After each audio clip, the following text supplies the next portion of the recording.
So today I'm with NGAUS, the National Guard Association of the United States. The president of NGAUS, retired Brigadier General J. Roy Robinson. General Robinson, welcome, and again, thank you for rescheduling from last week. I want to say that the National Guard members have been on my mind a lot lately. Last week, I would have just spoken about COVID-19 pandemic and all of the work that many National Guard units have been doing around the country with regard to responding to the novel coronavirus. But of course, over the weekend, we've seen the Minnesota National Guard be called into action by somebody who was a guardsman himself, Governor Walz. And so my thoughts are with him and all those Guard units around our country doing the hard work of this pandemic, but also doing the work to help keep the peace. First of all, General, I need to ask you this. How are you doing personally? I'm doing good. Everybody's fine. Mr. Chairman, I can't tell you how much I appreciate you doing this. You know, you always seem to take almost a unique interest in National Guard issues. You came over here and visited the National Guard Memorial several months ago. Yes. We had a chance to talk to you. I'm just grateful for your interest. I think we really appreciate your interest and your help on these issues. Well, you're welcome. You know, it's not lost on me. I got to Congress in 2012, but I knew that the way that we use the Guard and reserves is much different than when I was a little boy. People back when I was a little boy, 1968, I was 8 years old. The National Guard was a place that you hope to be able to go and maybe not see action in Vietnam. But flash forward to the early aughts, 2001, 2002, all the way through engagements in Afghanistan and Iraq and other places. The National Guard was definitely not a place of safety. In fact, it became a place where people saw multiple deployments and tremendous strain. And so the Guard has my attention for a lot of reasons. And so just tell me, what are you hearing from your membership? You know, what seems to be their top concerns right now?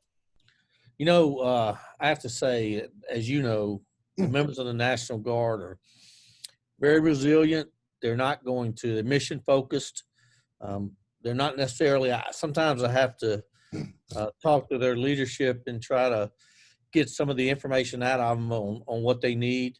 But I have to tell you, it was obvious to me, I've been deeply involved in a lot of the coronavirus issues associated with the mobilization in response to the coronavirus. I have to tell you, there was a lot of concern about medical care and healthcare insurance on the front end of this.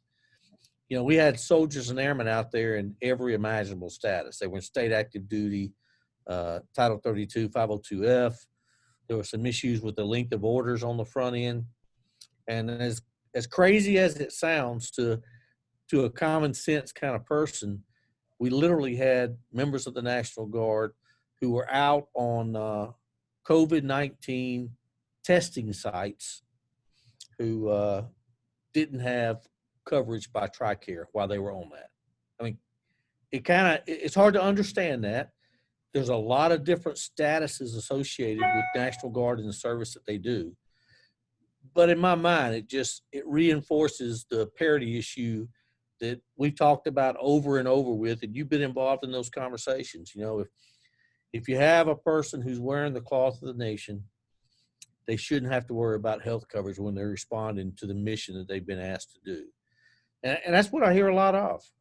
There are a lot of issues, and I think we need to continue with the conversation and figure out ways. You know, and also, we finally, there was an issue with the number of days in the mobilization, and there was a hard stop on the orders.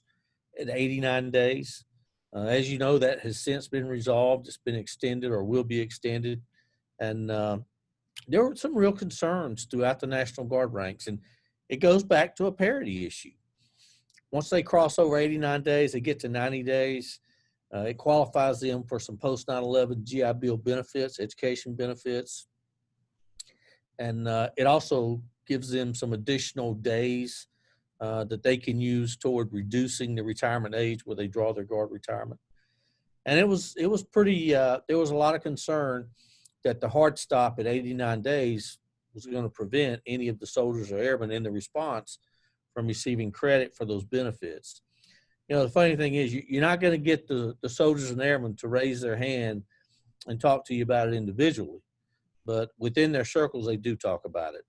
And it goes back to the parity issue. You know, they're serving on the line with soldiers and airmen from every component in every status, and they're virtually the only service members responding to the pandemic at that point in time that were not receiving credit for those benefits.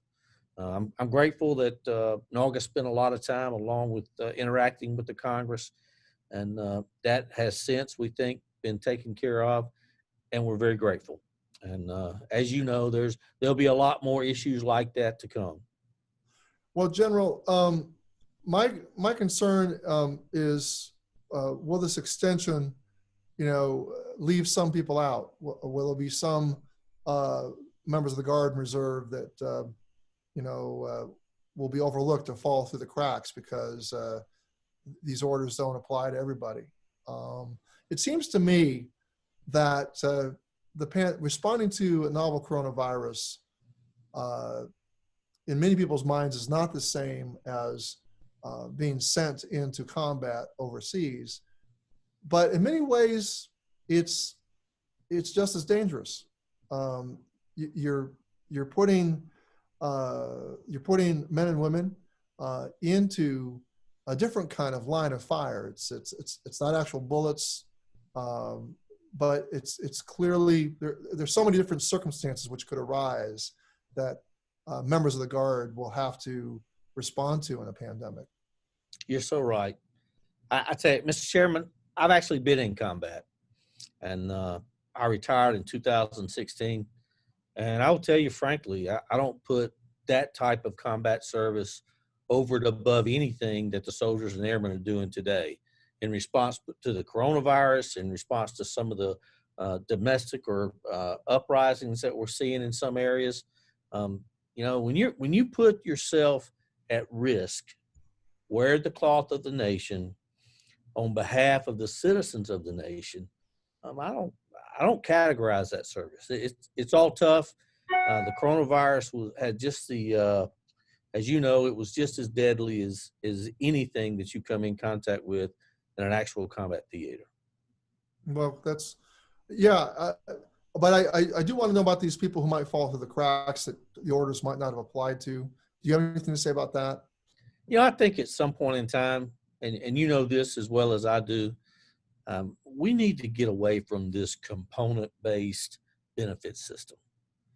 It just doesn't make sense. Right now, a soldier or airman in the National Guard can do their drills, they can do their annual training, they can do other days in different statuses that they're called to do, and they don't get credit towards GI Bill or towards retirement benefits or towards a lot of other benefits that retire certain numbers of days of service. The truth is, in the end, when we get this right, and I have all the confidence in the world that we're going to do that one day with the help of you and the Congress, they ought to get day for day service for whatever they do. If they're in that uniform, without regard to status and without regard to compo, they should get credit for that towards the benefits that they earn in serving the country. Well, it seems to me, as you said, that benefits shouldn't be tied to individual days served, not arbitrary minimum thresholds. I know that NGAUS supports the Guard and Reserve GI Bill Parity Act, HR 5870, introduced by Mr. Levin. If HR 5870 were law, it would would the issues we have seen with the 89-day cutoff for orders be as big, since the National Guard service members would have many more opportunities to earn GI Bill eligibility? Mr. Chairman, I don't think it would have been an issue at all. These soldiers, they come out and they respond, and they're going to do the mission. And as long as they're getting the credit for doing the missions that they're responding to, I think that's all any of the soldiers or airmen would ever ask for. And his legislation makes a lot of sense. It gives credit towards that ultimate benefits package for every day that they spend in uniform without regard to status. And to me, that at some point in time, that's the parity conversation that we've been having for a long time. Yeah, so we have some idea of what duty status reform looks like.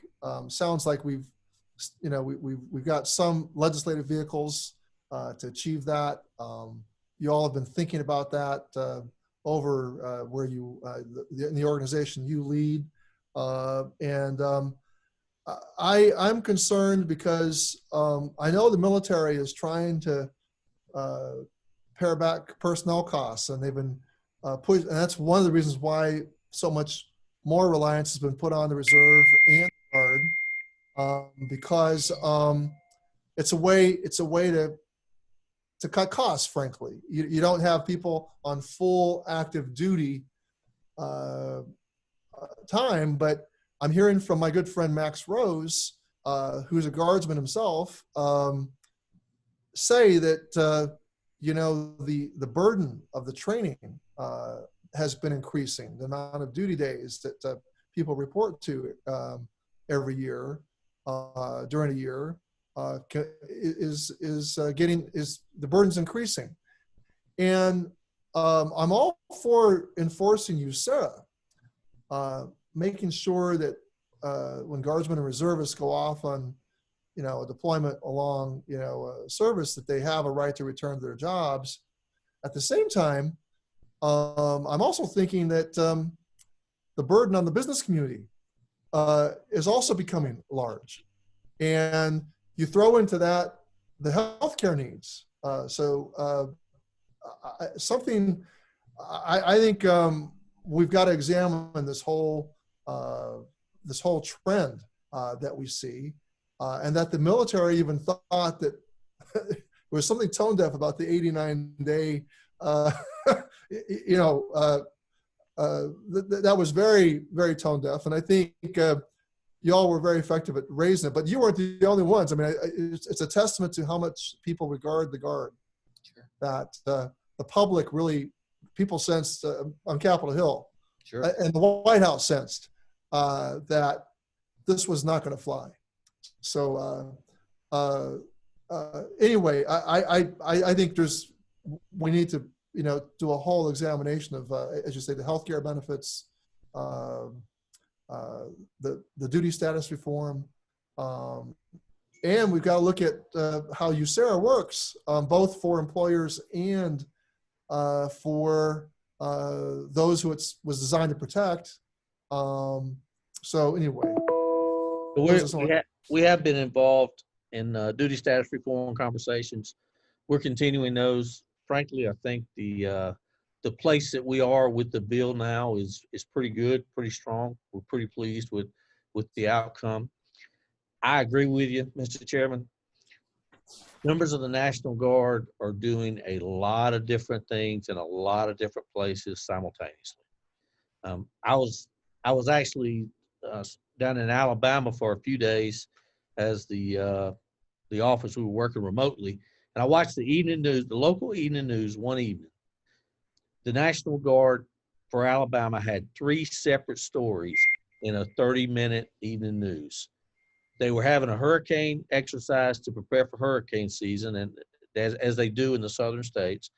They had helicopters in the air fighting wildfires, and they had a coronavirus response team out there doing what they're doing for the coronavirus. And they didn't even talk about just about every state in the country still has soldiers and airmen deployed overseas in the fight. That's right. So I do think, and you're right. and DOD, they are trying to figure out a way to get more for less.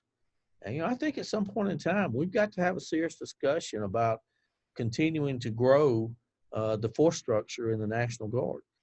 I'm telling you, the National Guard is doing a lot. I mean, you see it in the news every day, and the employers, we're asking a lot of them, and I think that we're going back to the same employers over and over again.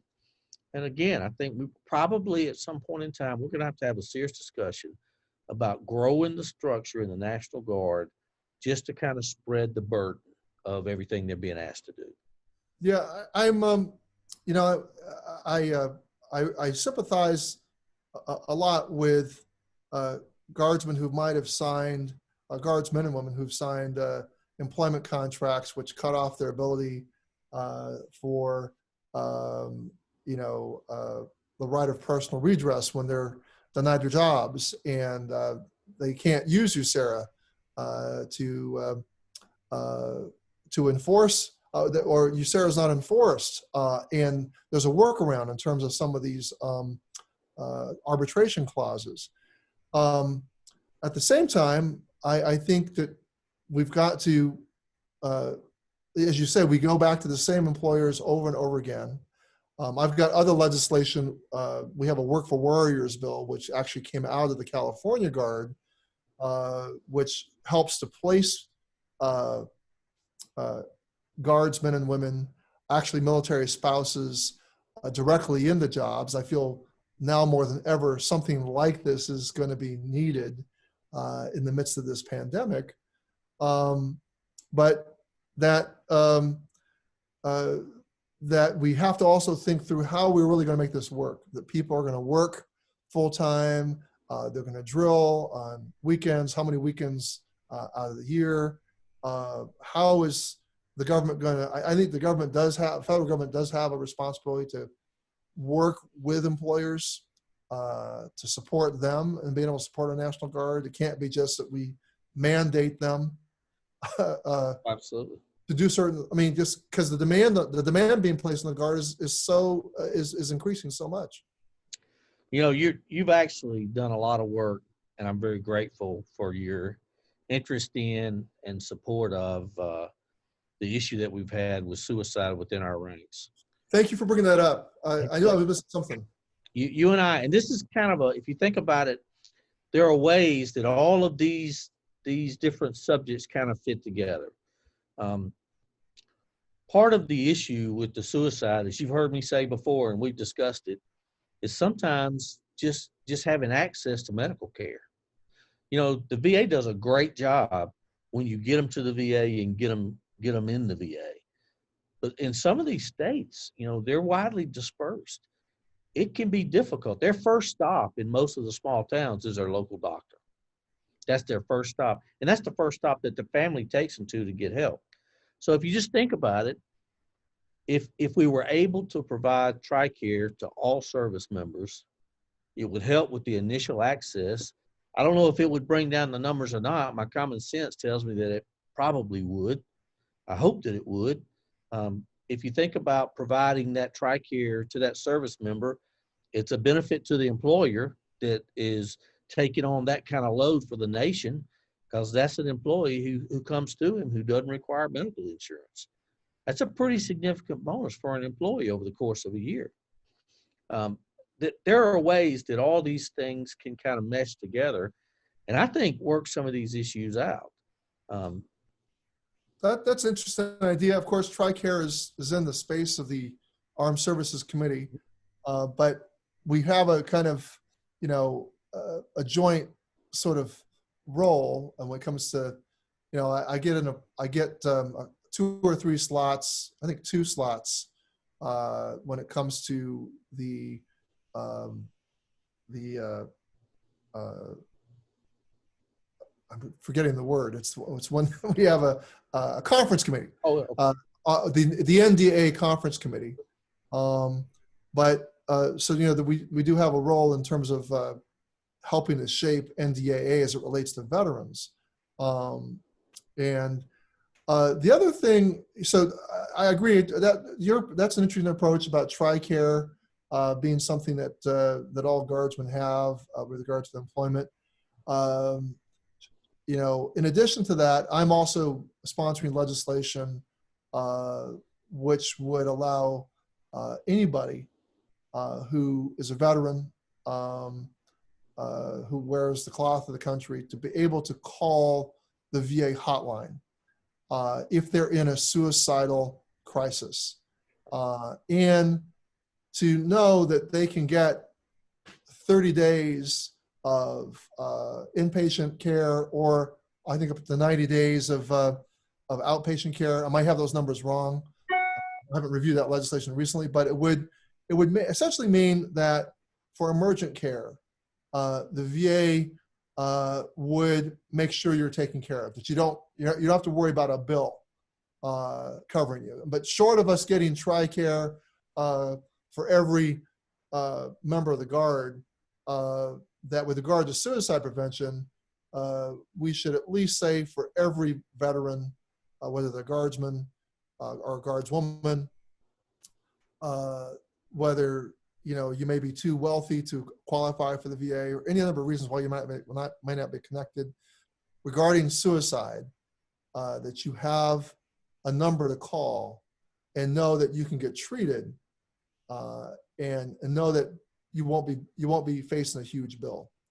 And Mr. Chairman, you said you said exactly the right term, crisis. And what we have to find solutions to prevent those young soldiers and airmen from ever getting to a crisis. And I think you agree with me on our past conversations, access is what prevents crisis. We need a crisis hotline that when they get to that point, if they were left out of a loop somewhere, that we could get them immediate help. I know TRICARE doesn't fall under your committee, but there are people out there who think that the Veterans Administration may have a role to play in this mechanism, whatever it's going to be called, that we would use to improve access for members of the National Guard.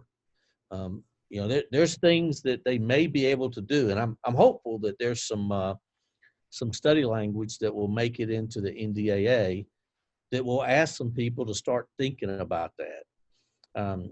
When you combine TRICARE and the other services and the Veterans Administration, there may be somewhere in the middle that might help access for all members. well, let me just say that I was just on the call with the White House task force leader on suicide prevention. I think there is bipartisan interest and support and commitment. I certainly support ideas that would relate to upstream interventions, trying to prevent crises from happening in the first place. And of course, with regard to the Guard, that means economic stability, not having the stress of dealing with employers. And we've got to help those employers, to be able to support the Guard in the way that's optimal. We've got to be able to give access to the kinds of counseling services, so that marital issues and spousal issues. I mean, there's all sorts of different contributors of stress, all sorts of stressors that combine to lead to a crisis.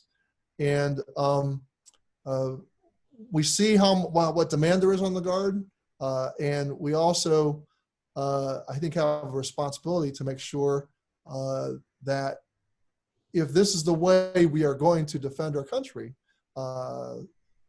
with people working full time and also putting in the weekend warriors, we've got to support them better. When you have, there's no question in my mind that the absolute best value in the Department of Defense is the citizen soldier and the citizen airman. No question. I do want to tell you, I am so grateful for your interest in suicide prevention and what you've done. I think you have some unique insights to it, kind of based on your involvement and some of the legislation and some of the hearings that have been held. I'm grateful for that. And I have to tell you, Mr. Chairman, we're looking to your leadership to, to help us figure out a way to solve this. And I couldn't be happier than if we figure out a way to solve it that's good for the employers who are giving so much back to the country, and it's good for the families. Um, I'm all in. You just you help let me know how I can be helpful, and we will continue to be helpful. I think I really like the sincerity that you have on the issue. Well, I appreciate that. Uh, it's, as a young boy, I was 10 years old. I remember around 1970. I remember coming back and finding out my uncle had committed suicide. And it, of course, left an impression on me. So when that was back in the days when we didn't really have, I think, as open a conversation about as we're having now. So, and I know that we discovered that there are veterans of that era, of the Vietnam era, who were so distrustful and disconnected from the VA, and only now are some of them actually, even in their advanced age, realizing that they suffer these silent wounds of war too. And so it's very poignant. So it's very meaningful to me to be able to work on this issue. Anything before we close? We're coming to the end of our time together. Anything that you want to, any important priorities you want me to kind of know about? I think you highlighted it very well. And it's everybody talks about a whole of government kind of answers to some of these issues. Um, I really believe, and I spent 33 years in uniform, and I had soldiers under me who came back with some pretty severe issues. I believe with everything that I'm about, that access is the key to lowering and preventing reaching the crisis level for some of these young people. And it doesn't matter to me what it looks like or what we call it. But I do think that there is a way, if we tap into all the different resources that are available to us, I think there's a way to increase access, benefit the soldiers and airmen, benefit their families, have a place for the Veterans Administration to be involved in that, and maybe even benefit some of the employers that are giving so much back. But I can't tell you, I just thank you so much. Your interest is always appreciated. Well, I appreciate you. I appreciate your members. And, we all know what your members have been doing. So thank you. Thank them. So with that, I'll bid you adieu. Yep. Thank you, Mr. Chairman.